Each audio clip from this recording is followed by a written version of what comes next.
আপোনালোকক ইলেকশ্যনৰ পিছত জুবিন গাৰ্গৰ অভিযোগনামাখনৰ ওপৰত মই আলোচনা কৰিম। ছিংগাপুৰৰ জাজমেণ্টটো আৰু আমাৰ চাৰ্জশ্বিটৰ মাজত পাৰ্থক্য নাই। অসম চৰকাৰেও কৈছে যে মদটো খাইছিলে কিন্তু খুৱাই দিয়া হৈছিলে। গতিকে মই ভাবোঁ যে সুপ্ৰিম কোৰ্টৰ জাজমেণ্টটোৱে আমাৰ কেছটোক শক্তিশালীহে কৰিব।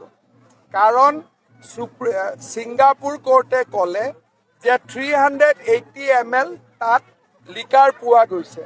আমিও একেটাই কথা কৈছোঁ। ছিংগাপুৰে ক'লে আগদিনাখন ৰাতিৰ পৰা খুৱাইছে, আমিও কৈছোঁ ৰাতিৰ পৰাই খুৱাইছে। খালি আমি কৈছোঁ যে তেওঁক খুৱাই দিয়া হৈছিল, উদ্দেশ্য প্ৰণোদিতভাৱে খুওৱা হৈছিল।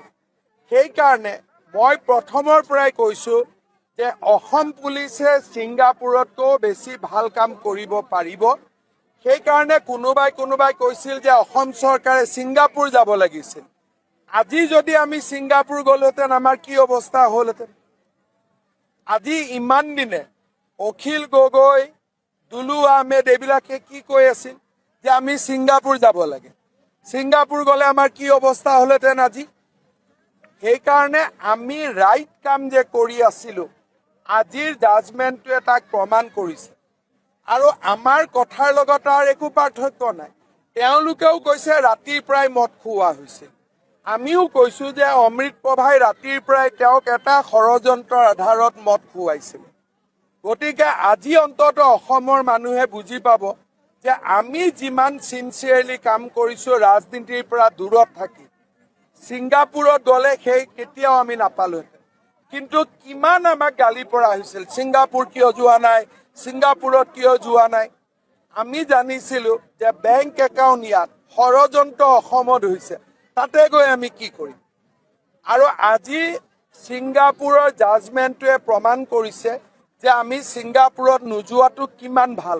আপোনালোকক ইলেকশ্যনৰ পিছত জুবিন গাৰ্গৰ অভিযোগনামাখনৰ ওপৰত মই আলোচনা কৰিম।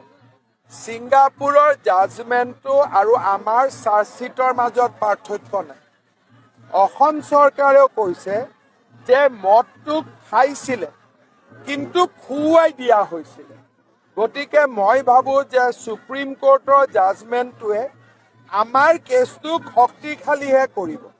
কাৰণ ছিংগাপুৰ কোৰ্টে ক'লে যে 380 ml তাত লিকাৰ পোৱা গৈছে।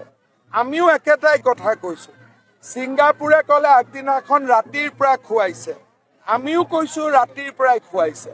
খালি আমি কৈছোঁ যে তেওঁক খুৱাই দিয়া হৈছিল, উদ্দেশ্য প্ৰণোদিতভাৱে খুওৱা হৈছিল। সেইকাৰণে মই প্ৰথমৰ পৰাই কৈছোঁ যে অসম পুলিচে